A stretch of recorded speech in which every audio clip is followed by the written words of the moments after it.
अविरल भक्ति का जो सुख है वो परमात्मा के चरणों में है।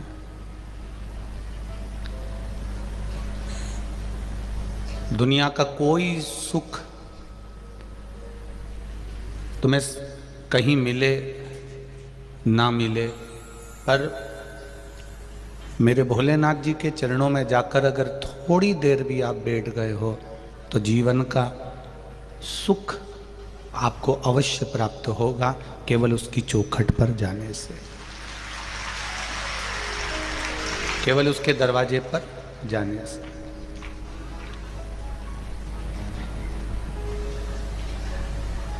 उसकी चौखट तक यदि हम पहुंचे हैं, उसके द्वार तक हम पहुंचे हैं, उसके दरवाजे तक हम पहुंचे हैं, तो हमें सुख अवश्य मिलेगा।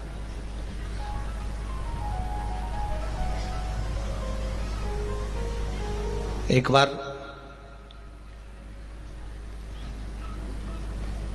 आप केवल शिव भक्ति की ओर जब लगे रहोगे, भगवान शंकर की अविरल भक्ति की ओर जुड़े रहोगे, शिव तत्व की ओर जुड़े रहोगे, तो आपको ये नहीं देखना है कि आपका घर परिवार कुटुंब कौन चला रहा है या कौन दे रहा है।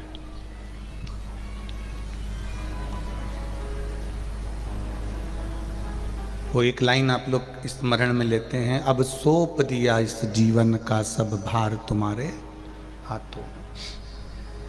जीवन का संपूर्ण भार हमने अगर परमात्मा के हाथों में दे दिया है, जीवन का संपूर्ण भार हमने भगवान के हाथों में दे दिया है, तो फिर हमको नहीं सोचना है कि होगा क्या, करेगा वही।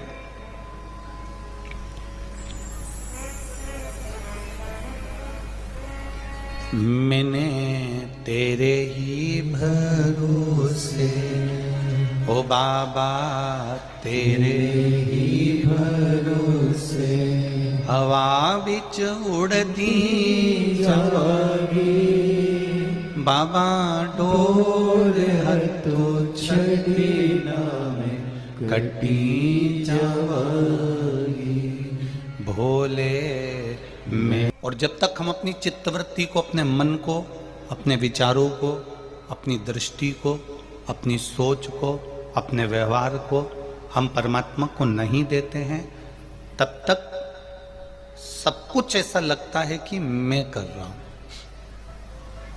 ये जितना जो कुछ भी कर रहे हैं ये हम कर रहे हैं। पर जिस समय हमने सब कुछ परमात्मा पर सौंप दिया, हमने सारा परमात्मा को दे दिया, हमने सब कुछ भगवान को दे दिया, फिर हमको लगने लगता है कि मैं कुछ नहीं कर रहा, करने वाला तो मेरा त्रिकालदर्शी मेरा भोलेनाथ है, मैं तो केवल एक निमित्त हूं। जो कुछ कर रहा है वो कर रहा है। तुमने तो धान की फसल लगा दी है, तुमने तो पानी डाल दिया है, तुमने तो खाद डाल दी है, तुमने बीज डाल दिया है, तुम्हें जो करना था तुमने सब कुछ कर दिया, जो तुम कर सकते थे सब कुछ तुमने करा।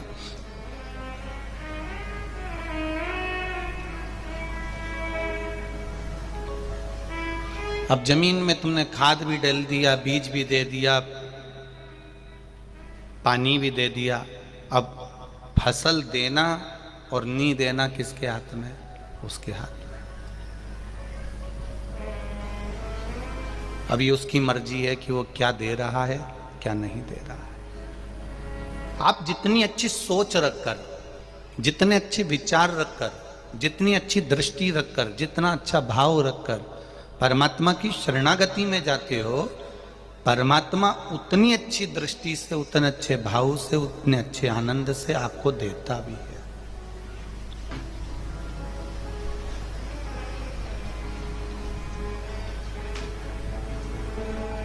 कौरव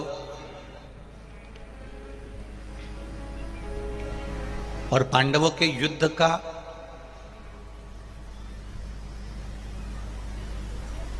पारिवारिक युद्ध का कोई विशेष कारण नहीं था।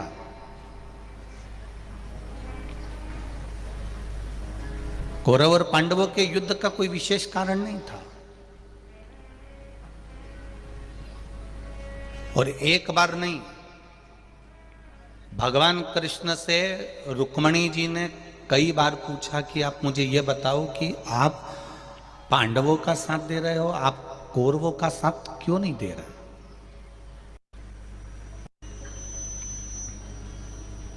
ऐसा कारण क्या है? वो कौन सा कारण है कि जिससे तुम पांडवों का साथ दे रहे हो और कौरवों का साथ नहीं दे रहे? केवल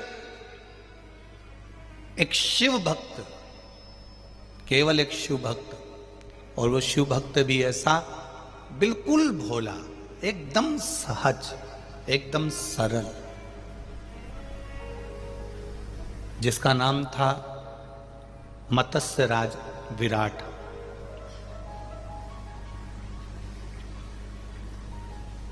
जिसका नाम मत्स्य राज विराट है।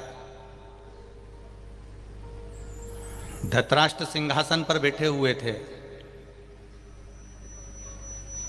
और उनका पूरा कार्यभार उनका बेटा दुर्योधन देख रहा था। कोई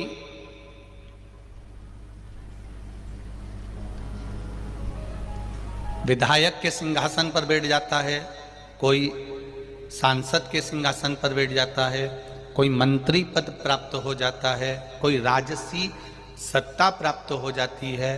तो विधायक दौड़ दौड़ कर या सांसद दौड़ दौड़ कर या मंत्री दौड़ कर नहीं जाते हैं, तो उनके पुत्र, उनके बेटों को भेज दिया जाता है, जाओ जरा वहां पर देख कर आओ, कारण क्या है, क्या हो गया, जरा पता कर कर आओ।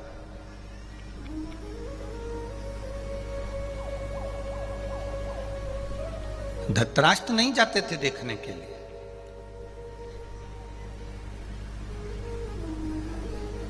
देखने के लिए दुर्योधन जाता था कि आखिर हो क्या रहा है, तकलीफ क्या आ रही है, कष्ट क्या है, दिक्कत क्या है, वो देखने जाता था। और चले,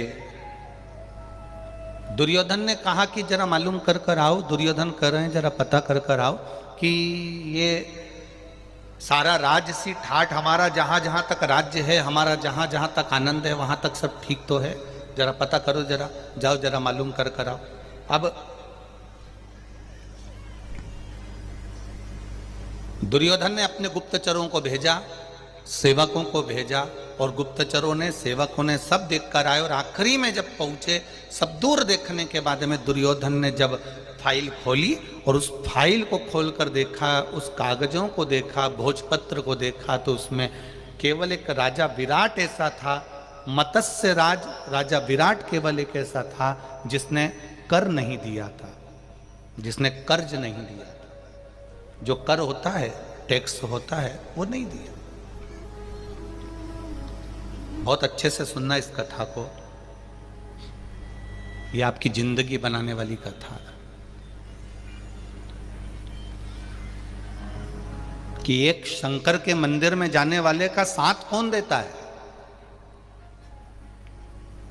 तुम्हारे पड़ोसी के पास में धन होगा, तुम्हारे पड़ोसी के पास में वैभव होगा, तुम्हारे पड़ोसी के पास में गाड़ी होगी, तुम्हारे पड़ोसी के पास में बंगला होगा, तुम्हारे पड़ोसी के बहुत सारे रिश्तेदार होंगे, तुम्हारे पड़ोसी की बहुत सारी जगह पहचान होगी, बहुत वीआईपीओं में उसकी पहचान होगी। पर तुम दुख मत मनाना, अगर तुम एक लोटा जल चढ़ाते हो तो तुम्हारी पहचान देवाधिदेव महादेव से है। दुनिया की पहचान कुर्सी वालों से होगी,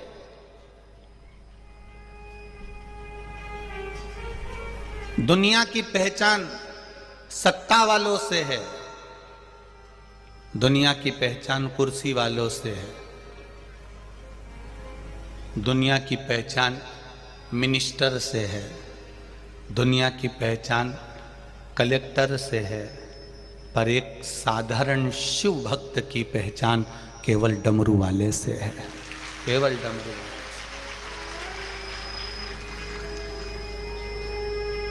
और वो डमरू वाला कोई साधारण नहीं है,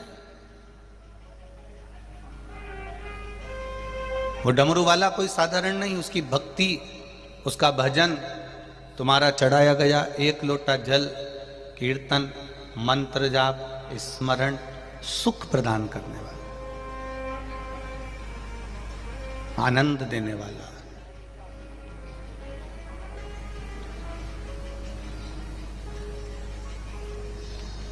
राजा विराट, मत्स्य राज राजा विराट भगवान शिव की भक्ति में लगा हुआ था। उसको नहीं मालूम कि दुर्योधन ने क्या चाल चली है, दुर्योधन कर क्या रहा है, उसको ज्ञात नहीं है, उसको मालूम नहीं है।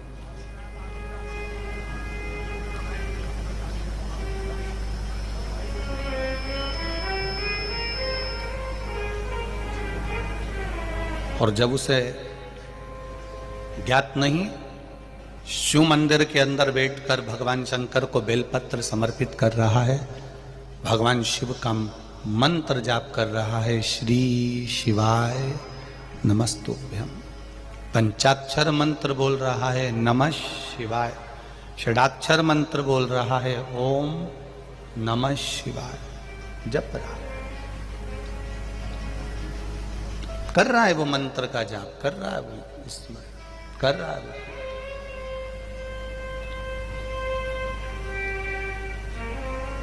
अब दुर्योधन ने कहा, राजा मत्स्य राज के यहां पहुंचकर जरा पता करो कि इसने कर क्यों नहीं दिया। राजा विराट मंदिर के अंदर बैठा हुआ था, भगवान शंकर की भक्ति कर रहा था। तुमने टैक्स नहीं दिया, तुमने कर नहीं दिया। राजा विराट ने कहा, मैं शिव मंदिर के अंदर बैठा हूं, सत्य कह रहा हूं, मेरे पास में इतना धन नहीं है कि मैं इस बार का टैक्स जमा कर सकूं या इस बार का मैं कर दे सकूं।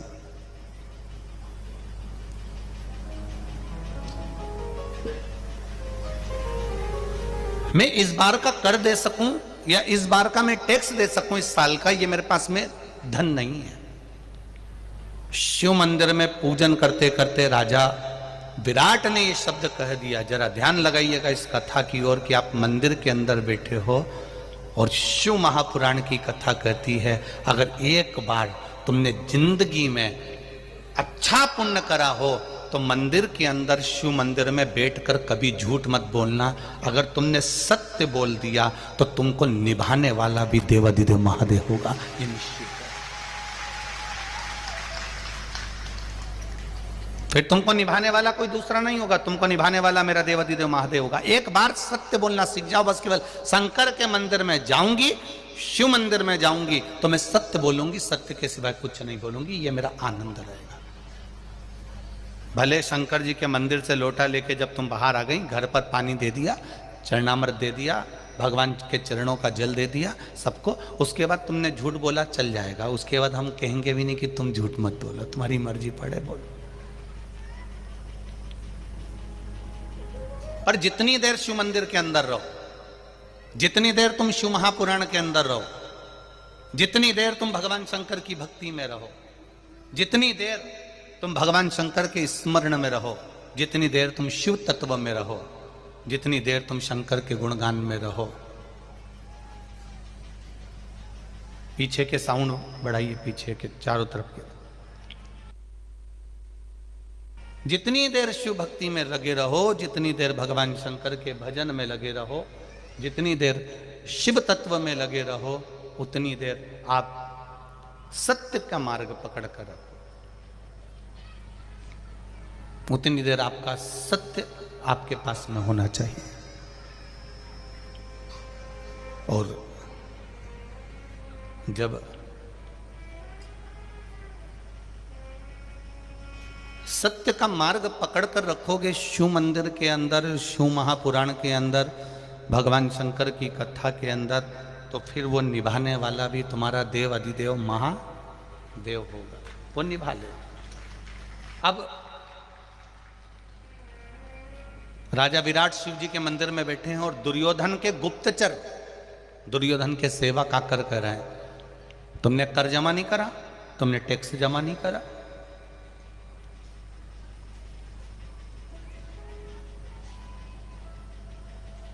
तुमने कर नहीं दिया है, तुमने टैक्स नहीं दिया है।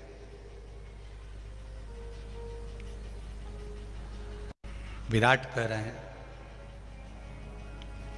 मेरे पास में धन नहीं है।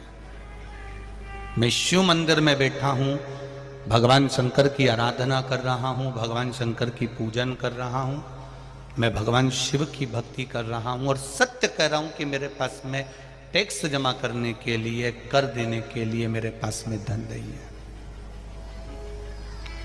मेरे पास धन नहीं है। अब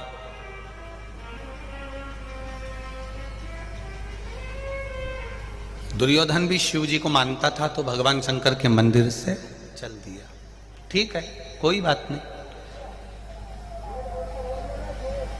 अब देवाधिदेव महादेव वहां से सब शिव मंदिर में बैठे हुए मेरे शंकर, शिव मंदिर में बैठे हुए मेरे ओगड़ी, शिव मंदिर में बैठे हुए मेरे देवाधिदेव महादेव, ये सब आनंद देख रहे थे, आनंद ले रहे थे। राजा विराट के यहाँ से मंदिर से जैसे ही निकलकर दुर्योधन चला, और दुर्योधन जैसे ही निकल के चला तो इतने में जो दुर्योधन के गुप्तचर थे, दुर्योधन के जो सेवक थे, उन सेवकों ने राजा विराट की गौशाला को देखा कि उस गौशाला में इतनी सारी लाखों गाय हैं, इतनी गाय।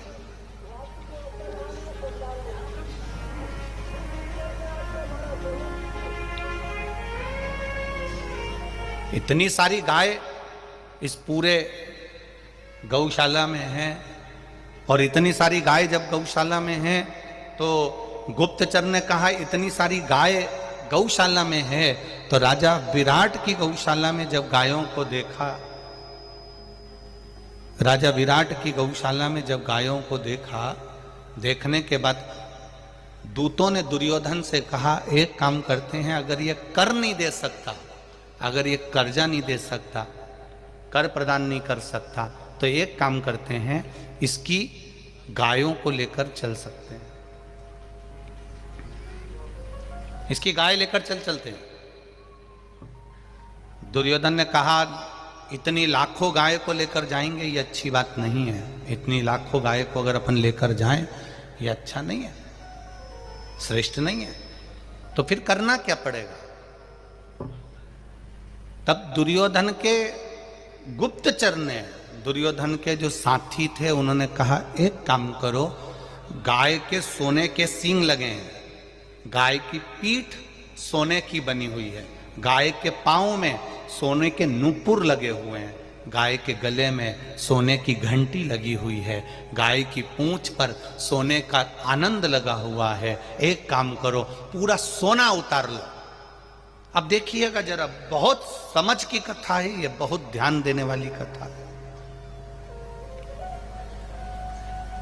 गाय के सोने के सींग निकालो, गाय की सोने की पीठ निकालो, गाय के सोने के खुर निकालो, गाय के सोने की घंटी निकालो, सोने का जितना सामान गाय के शरीर पर था वो सब निकाल लो।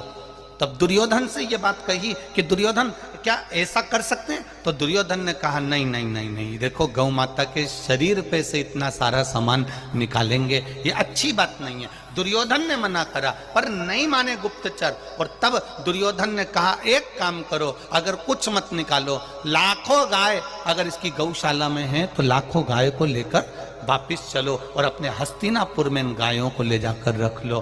केवल माता रुक्मणी जी से भगवान कृष्ण कहते हैं कि रुक्मणी सुनो, मैंने पांडवों का साथ नहीं दिया है, मैंने राजा विराट का साथ दिया है, जिसने शिव मंदिर में बैठकर सत्य बोला था। उसके बाद भी दुर्योधन ने उसके साथ हरकत करी, उसने सत्य बोला, उसके बाद में भी उसके साथ में हरकत करी।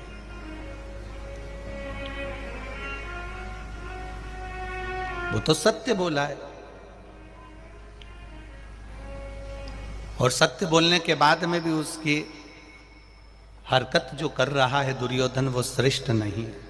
जो उसने करा उसमें श्रेष्ठता नहीं है। शिव महापुराण की कथा कर रही है, आशुतोष शिव महापुराण की कथा कर रही है कि आप शिव के मंदिर में बैठकर आपके जब सत्य भाव प्रकट होता है, शंकर के मंदिर में बैठकर आपका जब हृदय से आप सत्य भाव प्रकट करते हो तो शंकर आपका साथ निभाता है। तो यहाँ भगवान कृष्ण अगर पांडवों का साथ दे रहे हैं तो केवल पांडवों का साथ नहीं दे रहे, भगवान कृष्ण स्वयं देवाधिदेव महादेव का साथ दे रहे हैं, जिनके मंदिर में राजा विराट ने सत्य कह दिया था और उसको जानकर भी दुर्योधन ने गौ माता का हरण कर लिया था।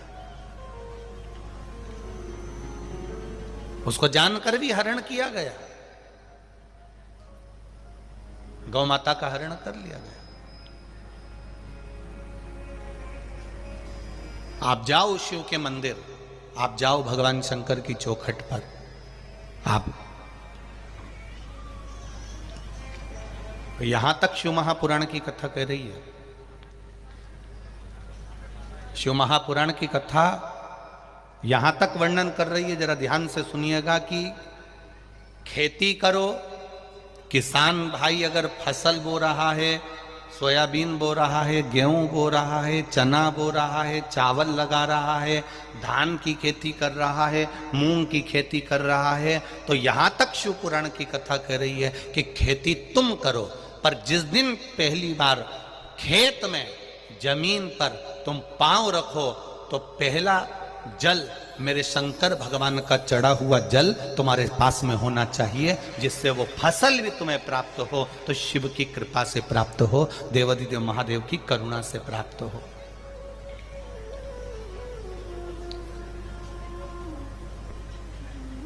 भगवान शिव की कृपा से हमको मिले। महाराज पूरी जिंदगी, पूरा जीवन, जैसे एक किसान पूरा जीवन जमीन पर निकाल देता है, उसी तरह एक माता पिता भी अपना जीवन अपनी औलाद के लिए निकाल देते हैं। अपनी औलाद के लिए एक माता पिता पूरा जीवन निकाल देते हैं। माँ बाप की पूरी लाइफ गुजर जाती है बेटे की लाइफ बनाने में। बोलो री छत्तीसगढ़ वाली जीजियां सही है कि गलत है? माता पिता की पूरी लाइफ गुजर जाती है बेटे की लाइफ बनाने में, और बेटा इंस्टाग्राम पर स्टेटस पर लगाता है my wife is my life. बेटा लगा, उसने एक बार नहीं लगाया कि मेरे माता पिता मेरी लाइफ हैं। शादी होने के बाद उसने लगाया कि my wife is my life, मेरी वाइफ ही मेरी लाइफ है। तो इतनी पढ़ाई काहे को करी, वो तो तेरे को यूज मिल जाते ऐसे ही, काहे को पढ़ा तू इतना? क्यों माता पिता ने तेरे लिए इतना कर्जा उठाया? क्यों माता पिता ने इतना काम करा तेरे लिए? दिन रात खेत में काम करता रहा, दिन रात जमीन में काम करता रहा, गीले में उसके पांव तक गलने लगे। जब धान की खेती करता है तो पांव तक उसके गीले गीले रहते हैं, ठंड बैठ जाती है शरीर में, श्वास की दमे की तकलीफ हो जाती है उसको, ठंड गर्मी बारिश सब ऐसे ही निकाल देता है केवल अपने बच्चे की लाइफ बनाने के लिए। और बेटा जब बड़ा हो जाता है, वो लाइफ जब बन जाती है, खूब पढ़ लेता है, शादी भी माता पिता कर देते हैं, तब स्टेटस पे लगा देता है, इंस्टाग्राम पर डाल देता है, फेसबुक पर डाल देता है my wife is my life. तब उस माता पिता को स्टेटस देखना नहीं आते, माता पिता को उसका मोबाइल चेक करना नहीं आता, पर तुमने भले डाल दिया, तुमने भले डाल दिया कि माय वाइफ माय लाइफ, तुमने भले डाल दिया, पर इतना याद रखना माता पिता तेरा मोबाइल चेक नहीं करेंगे, माता पिता तेरा कमरा चेक नहीं करेंगे, माता पिता तेरा स्टेटस चेक नहीं करेंगे, पर वो जिसके भरोसे पर उसने तेरी लाइफ बनाई है वो तो तेरा सर्वस्व चेक करने वाला बैठा हुआ है। सर्वस्व जिसने तेरी लाइफ बनाने में सहयोग दिया है वो देवाधिदेव महादेव ने, वो तो संभाले। वो तो साधेगा। पीछे आवाज नहीं जा रही है भाई, उस साइड पीछे पंडाल में आवाज नहीं है।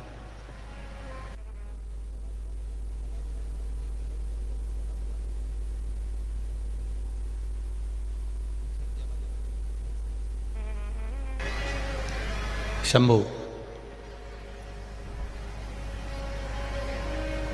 आप बढ़ा रहे हो तो इधर इधर की बढ़ गई, फिर इधर की बढ़ गई है, इधर की कम करके उधर की बढ़ाई।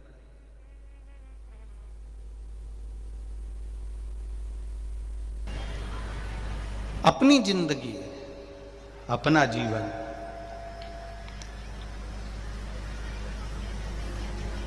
शिव महापुराण की कथा कह रही है, भगवान शंकर का चरित्र कह रहा है, भगवान देवादिदेव महादेव का पावन चरित्र वर्णन कर रहा है, भगवान शिव की कथा कर रहे हैं।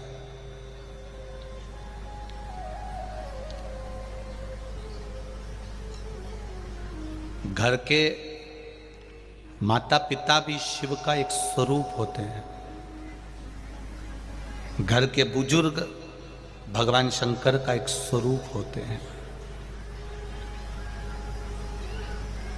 कोई कहे हमारे माता पिता भेद करते हैं, कोई कहे कि वो बड़ों को चाहते हैं, छोटे को चाहते हैं, कोई के मंझले को चाहते हैं, कोई के चौथे नंबर को चाहते हैं, कोई के तीसरे नंबर को चाहते हैं, कोई के दूसरे नंबर को चाहते हैं, कोई के पहले नंबर को चाहते हैं, कोई कहे पांचवें नंबर को चाहते हैं। शिव पुराण की कथा कर रही है, वो किसी को भी चाहे, पर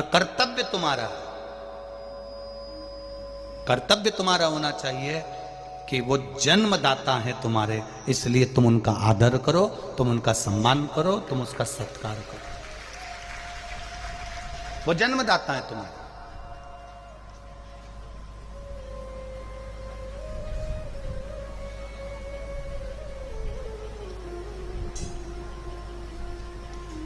भगवान देवादिदेव महादेव का पावन चरित्र कर रहा है। भगवान शिव की आशुतोष शिव महापुराण की कथा कर रही है कि जीवन का जो सुख है वो भगवान देवादिदेव महादेव के चरणों में तो है, पर जैसे शिव के चरणों में बैठकर सुख मिलता है, ऐसा ही सुख बुजुर्गों के पास में बैठने से भी प्राप्त होता है, उनके चरणों में बैठने से भी प्राप्त होता है।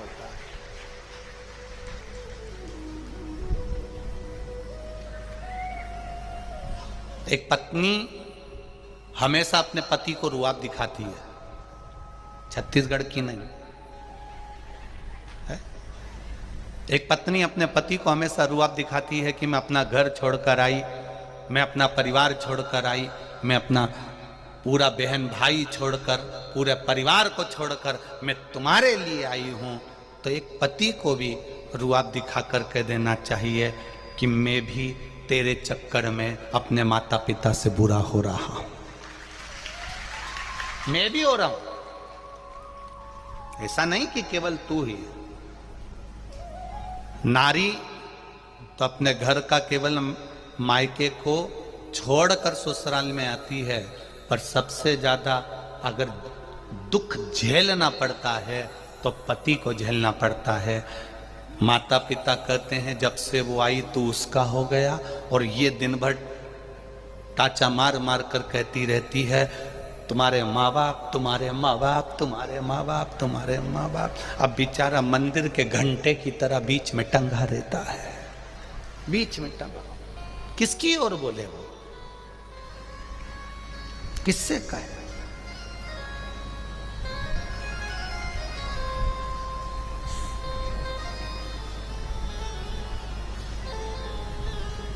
किसको जाकर कहे कि वो ये सब चीजें, वो कह नहीं सकता।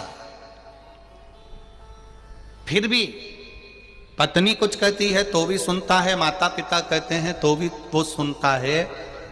उसकी जो लाइफ है, उसका जो जीवन है, उसका जो एक आनंद है, वो सब कुछ त्याग कर पत्नी और माता पिता में शादी के कम से कम 15 साल तक वो माता पिता और पत्नी में सांझा बिठाने में ही निकाल देता है। दुकान से आएगा तो सांझा बिठाएगा, जाएगा तो सांझा बिठाएगा, वो पूरा काम बस यही करता रहता है। इसको भी समझाएगा, उनको भी समझाएंगे, इसको भी समझाएगा, उनको भी समझाएंगे। पर शिव महापुराण की कथा कर रही है सबको समझाने से अच्छा है इस दिल को समझाकर महादेव के चरणों में ले जाकर छोड़ दो, अपने आप सब समझ में आना चाहिए। करो शिव की भक्ति। आशुतोष शिव महापुराण की कथा है। आशुतोष भगवान का मात्र स्मरण करने वाला, आशुतोष भगवान का मंत्र जाप करने वाला, आशुतोष भगवान के नाम का केवल उच्चारण करने वाला सुख पा जाता है, केवल आनंद पा जाता है, केवल उच्चारण।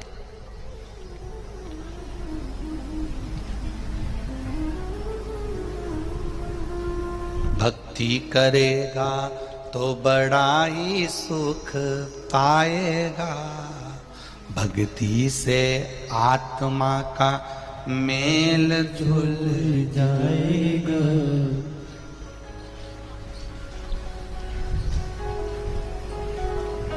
इस संसार में आने के बाद में थोड़ा थोड़ा भगवान का भजन चित्त स्मरण हम सब करते रहे। हम किसको समझाएं? हमें दूसरे को नहीं समझाना है, अपने आप को समझाना। शिव महापुराण की कथा कहती है एक पति ने अपनी पत्नी से कहा, सुनो शाम को मेरा दोस्त आएगा तो सुनो। पत्नी कहती है ठीक है आने दो। सुनो ये घड़ी छुपा के रख देना, चप्पल छुपा के रख देना, सामने जो गुलदस्ता रखा है इसको छुपा के रख दो।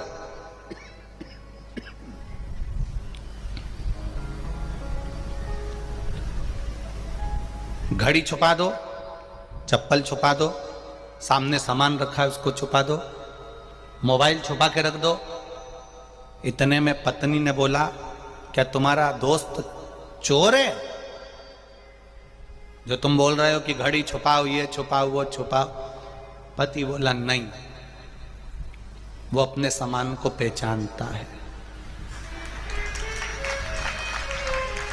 चोर वो नहीं है, चोर हम हैं जो हम उसके यहां से सामान लेकर आ गए। हमको लग रहा है कि सामने वाला व्यक्ति बेकार है, हमको लग रहा है उसने ऐसा कह दिया, हमको लग रहा है वो ऐसा है, पर शिव पुराण कहती है बुरा जो देखन में चला बुरा न मिला कोई। हम जितने बुरे हैं संसार का कोई व्यक्ति उतना बुरा नहीं। अपने आप को समझो।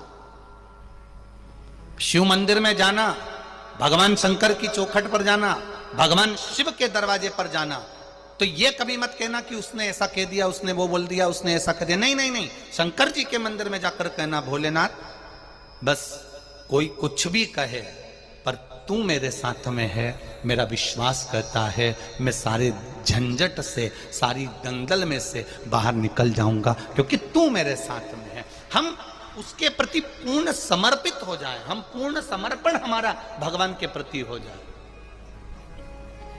पूर्ण समर्पण।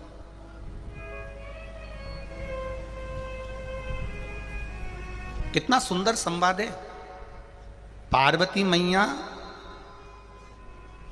सती मैया का अवतार है। राजा हिमालय राज के घर में माता पार्वती का जन्म हुआ। मैनावती की गोद में माता पार्वती जी खेली। 5 वर्ष की आयु माता पार्वती जी की हुई और उन्होंने शिव जी का भजन चालू कर दिया।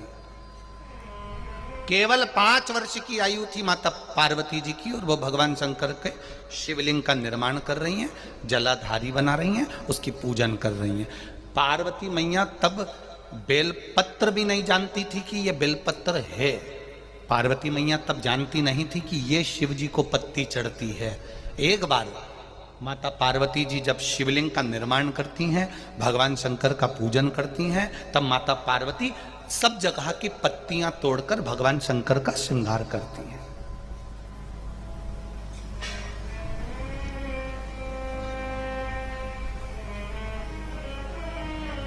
पार्वती मैया शंकर जी का श्रृंगार कर रही और उनकी माता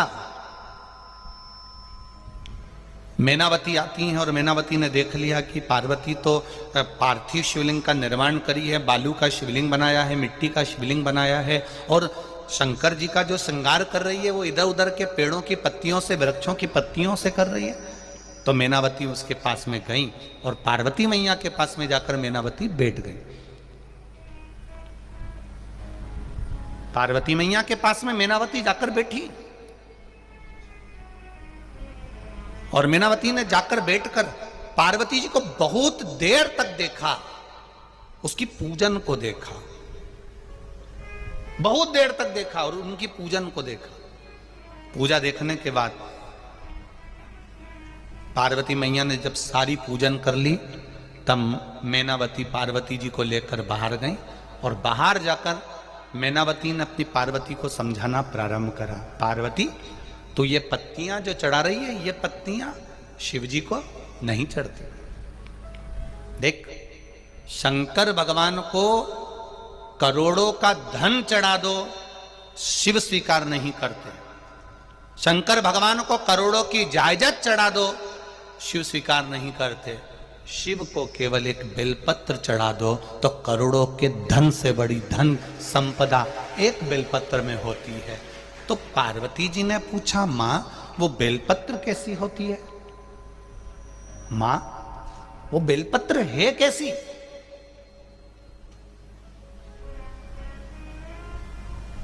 अब किसी ने एक प्रश्न किया, गुरुजी पार्वती जी के नयन अश्रु से बेलपत्र बनी है। तो ये तो तुमने पार्वती जी के जन्म के बाद की कथा सुनी है, पर बेलपत्री का जो जन्म है, बेलपत्र का जो प्रागट्य है, ये पार्वती मैया से पहले जो माता उमा हो गई, जिनका विवाह भगवान महेश के साथ में हुआ, वो माता उमा के समय की ये बेलपत्र है। अब सोचो 50 जन्म पहले माता पार्वती के, 50 जन्म पहले माता उमा का जन्म हो चुका था, इतने जन्म पहले की ये बेलपत्र है।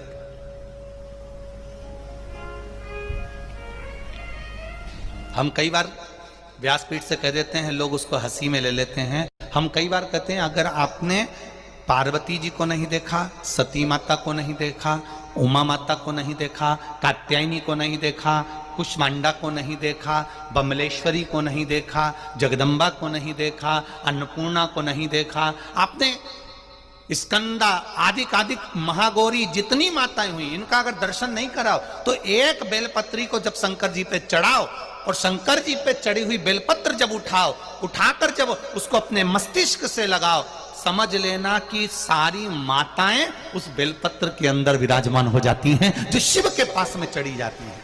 एक बेलपत्री में 64 योगनियां विराजमान है, एक बेलपत्री में 33 कोटि देवता विराजमान है, एक बेलपत्री में अष्ट भैरव विराजमान है, एक बेलपत्री में अष्ट विनायक विराजमान है, एक बेलपत्री में अष्ट लक्ष्मी विराजमान है, एक बेलपत्री में 33 कोटि देवताओं का आनंद विराजमान है। वो बेलपत्र कोई साधारण नहीं होता।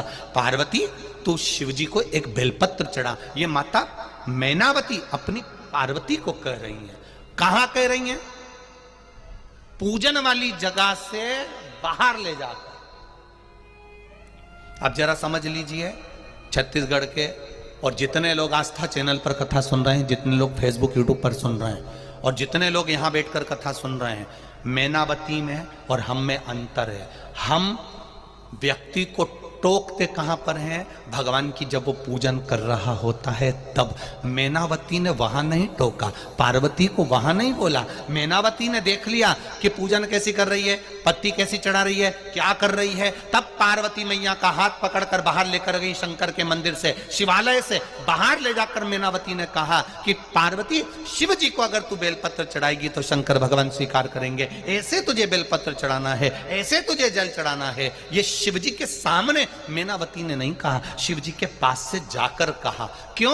अगर मैनावती कहती है मैं शंकर जी के सामने बैठकर तुझे अगर ज्ञान दूंगी तो वो ज्ञान श्रेष्ठ नहीं होगा। भगवान को लगेगा कि मैनावती को इतना अहंकार आ गया, इसलिए मैं वहां ज्ञान नहीं दे सकती, मैं तो भोलेनाथ जी के चरणों की दासी हूं, बाहर जाकर समझाऊंगी। और हम उल्टे हैं।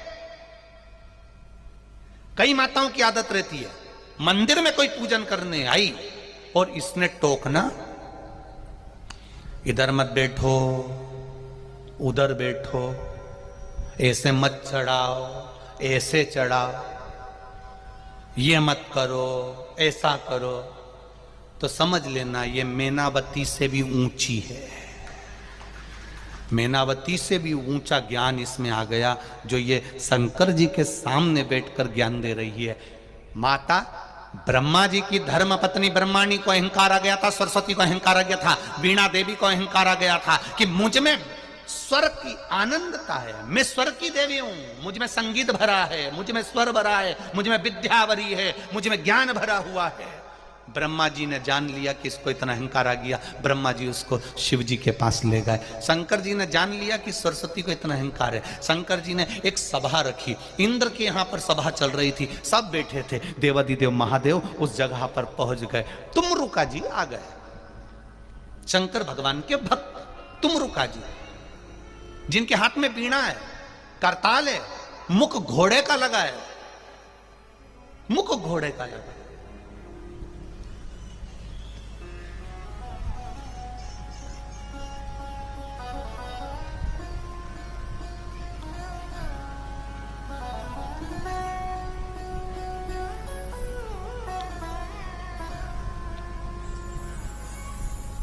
और जब मुख घोड़े का लगा हुआ है, वो तुमरुका जी केवल भजन गाते गाते आ रहे हैं, केवल भजन, केवल नाम जाप करते करते आ रहे हैं। अब इंद्रदेव ने सरस्वती माता से कहा, मां आप भी वीणा उठा लो। देव ऋषि नारद से कहा, आप भी वीणा उठाओ। इधर सरस्वती मैया गाना चालू करती है तो सारे देवता उठ उठ कर चले जाते हैं, और तुमरुका जी गाना चालू करते हैं तो 33 कोटि देवी देवता आकर बैठ जाते हैं। सरस्वती मैया की आंख में से आंसू बहने लगे कि मेरी गायकी में, मेरे स्वर में ऐसा क्या है कि सारे देवता चले गए, और वो घोड़े का मुंह लगा है, शंकर जी का भक्त घोड़े का मुंह लगा है और गा रहा है।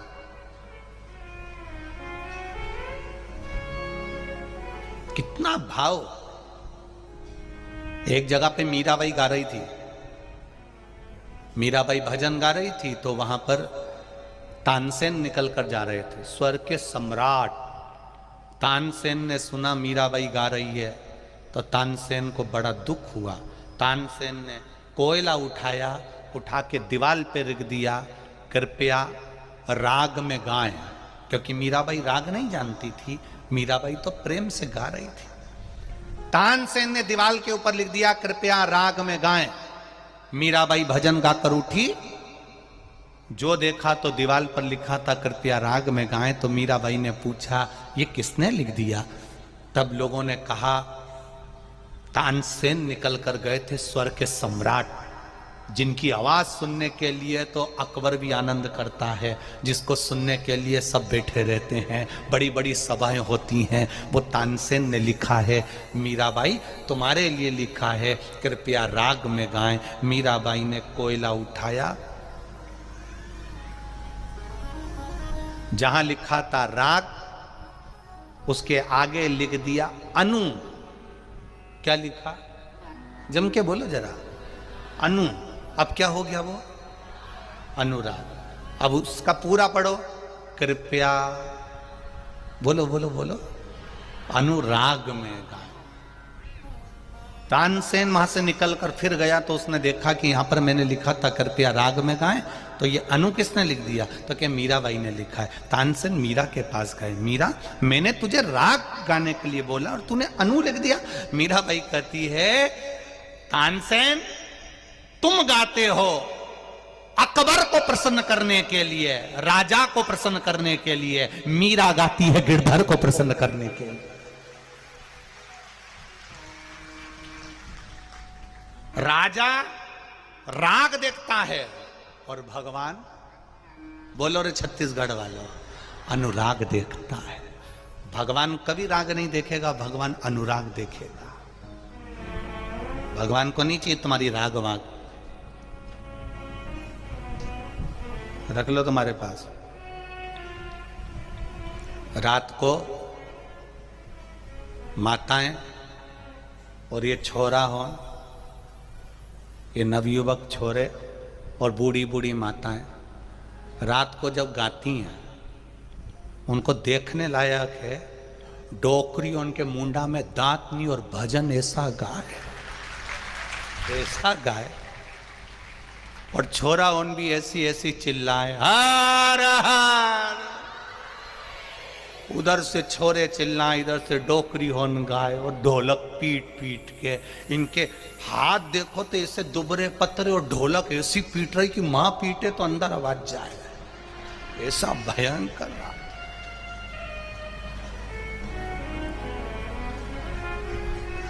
और कोई तो नाच रही, कोई गा रही, कोई घूम रही, कोई भाई बैठी बैठी डोल रही। एक वीडियो देखा था हमने, तुम्हारे छत्तीसगढ़ के लोग बहुत वीडियो डालते हैं, तो वो वीडियो देखा था, तो उसमें एक मई बैठ गई और कोई डोकरी भजन गा रही, तो वो यूं ही घूम रही फिर कन्नी जैसे वही। तो और हमारा तो निवेदन है, बालोदा बाजार या आसपास के जितने शहर लगे हैं, कौकड़ी गांव के जितने आसपास में नगर लगे हैं, ये नज़ारा बार बार देखने को नहीं मिलेगा। आओ, दर्शन करो और अपने जीवन को धन्य बनाओ। कोई चाय फ्री बांट रहा है, कोई बिस्कुट बांट रहा है, कोई पोहा बांट रहा है, कोई हलवा बांट रहा है, कोई बिस्कुट के पैकेट बांट रहा है, कोई कॉफ़ी पिला रहा है, कोई दूध पिला रहा है, कोई भोजन खिला रहा है, कोई पूड़ी सब्जी बांट रहा है। धन्य है छत्तीसगढ़ की धरा। आप लोगों को साधुवाद देता हूँ, बहुत बहुत बहुत बहुत साधुवाद है आप लोगों को। अपने धन का सदुपयोग किया है आपने, अपने धन का।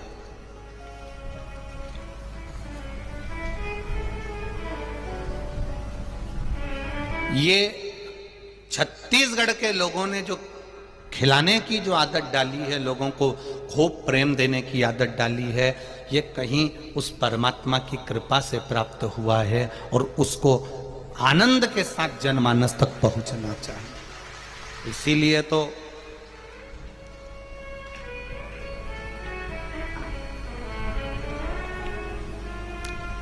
छत्तीसगढ़ का सबसे प्रबल, धान के कटोरे का सबसे प्रिय त्योहार कल आ रहा है।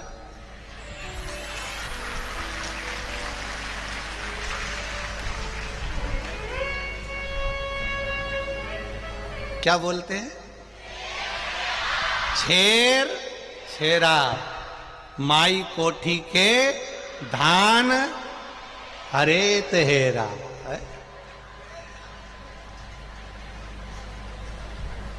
छेर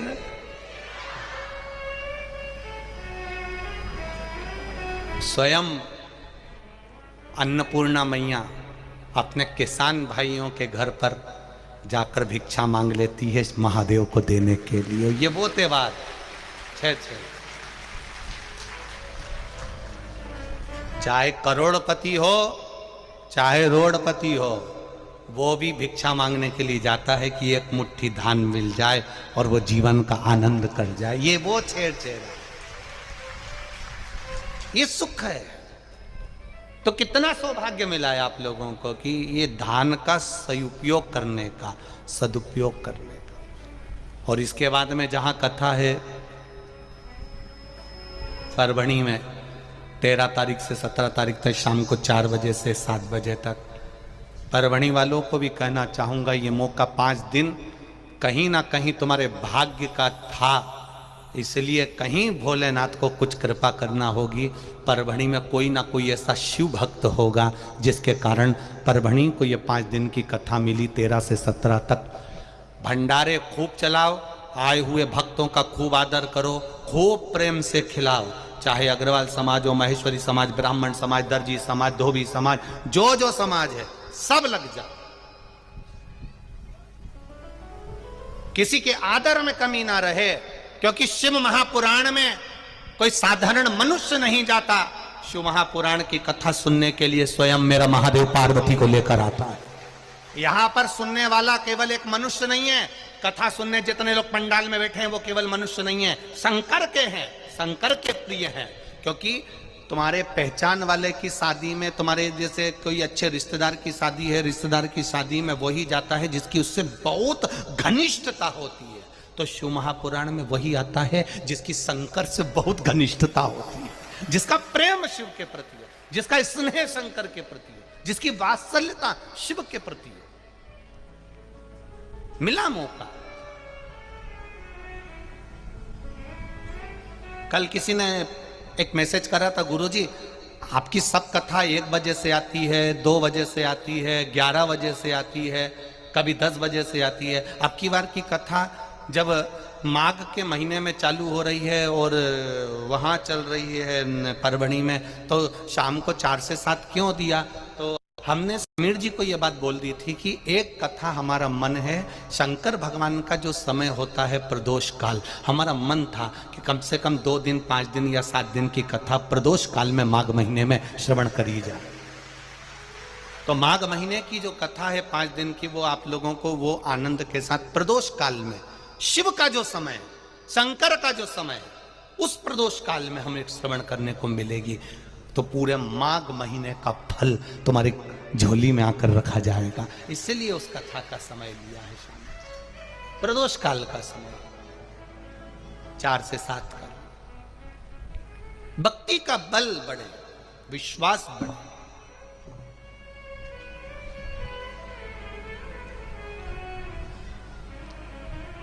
सरस्वती मैया का जब अभिमान आया तो माता सरस्वती को भी भगवान शिव ने ही ज्ञान प्रदान किया।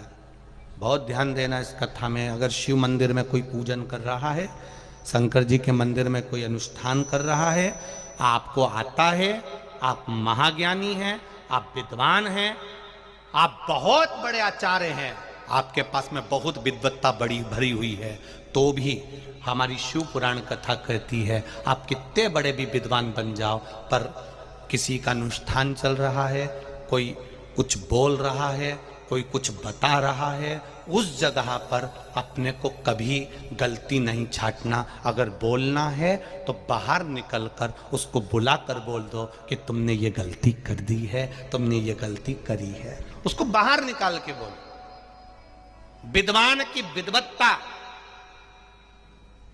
एक श्रेष्ठ विद्वान की विद्वत्ता वो नहीं होती कि भगवान के सामने, सबके सामने आप बैठकर किसी व्यक्ति का अपमान करो, ये विद्वत्ता नहीं कहती है।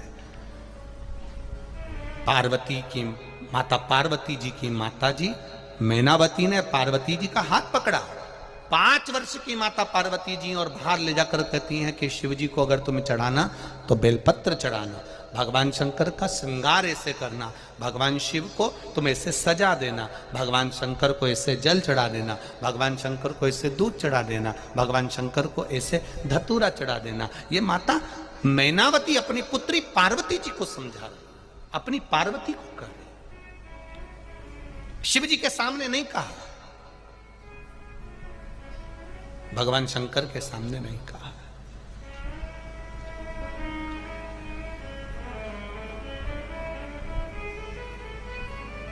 अब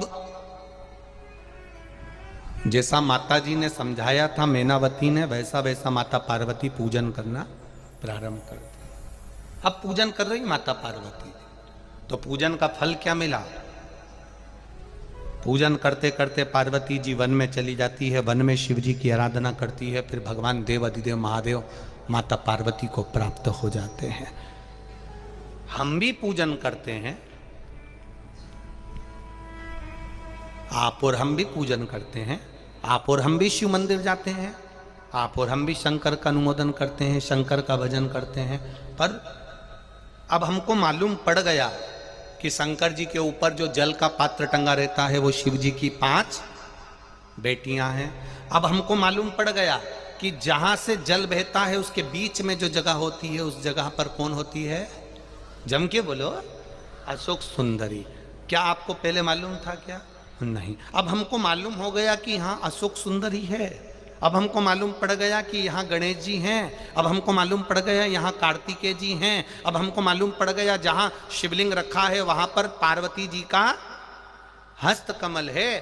अब हमको मालूम पड़ गया ऊपर से जहां जल गिर रहा है वहां शिव जी की 5 बेटियां हैं। अब हमको मालूम पड़ गया जहां से पानी नीचे गिरता है और जहां तक जाता है उस बीच में पानी जितनी दूर चलता है वहां 33 कोटि देवी देवता विराजमान होते हैं। ये हमको ज्ञात हो गया।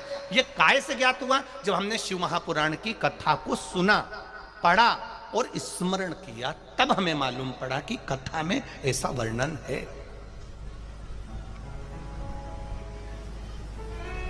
तब हमको ज्ञात हुआ।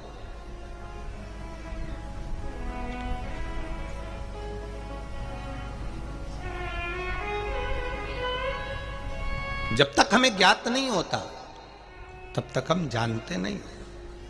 अब देखो एक पत्र आया है।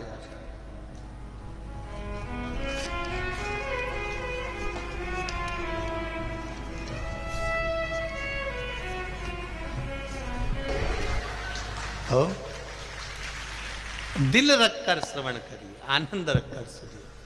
कितना सरल है जायसवाल परिवार। कितना, मैं तीनों भाइयों को 2-3 दिन से, 4-5 दिन से देख रहे हैं। उनके पिताजी को देख रहे, परिवार को देख रहे। वास्तवता, इनकी सहजता, इनकी सरलता और इनका आनंद, इनका पूरा प्रेम, कोई मतलब नहीं। आनंद, प्रसाद पवाया, आनंद लिया, घूमे। और कार्यकर्ताओं का भी रुख आनंद व्यवस्थाओं में जो लगे हैं, बहुत कार्यकर्ताओं के साथ में राष्ट्रीय स्वयं संघ के आरएसएस के भक्त सेवक लगे हैं, बजरंग दल के लगे हैं, विश्व हिंदू परिषद के, हिंदू उत्सव समिति के, बहुत सेवा कर रहे हैं, बहुत साथ। ये चित्त है आपका, ये आनंद है। करो दिल से उसका फल। शिव महापुराण की कथा कर रही है, भगवान शंकर का पावन चरित्र कर रहा है, शिव तत्व कर रहा है। शंकर का अगर कोई भगत का अपमान होता है, शिव भक्त का यदि अपमान होता है, तो देवादिदेव महादेव स्वयं आकर देखते हैं, शंकर भगवान स्वयं समझ लेते हैं। वही हुआ।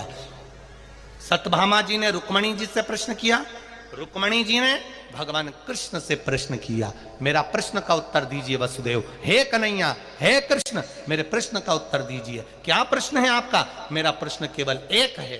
क्या प्रश्न? कि भीष्म पितामह को अर्जुन ने मारा है क्या?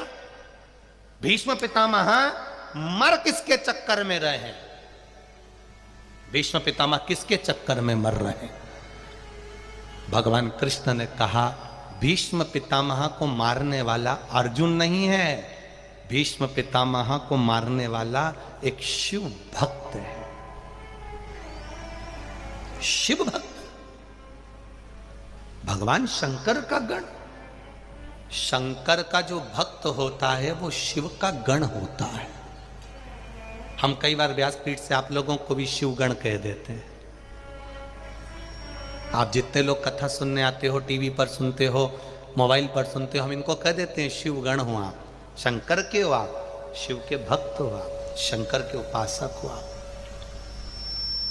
शिव की आराधना आप करते हो, शिव तत्व को आप जानते हो।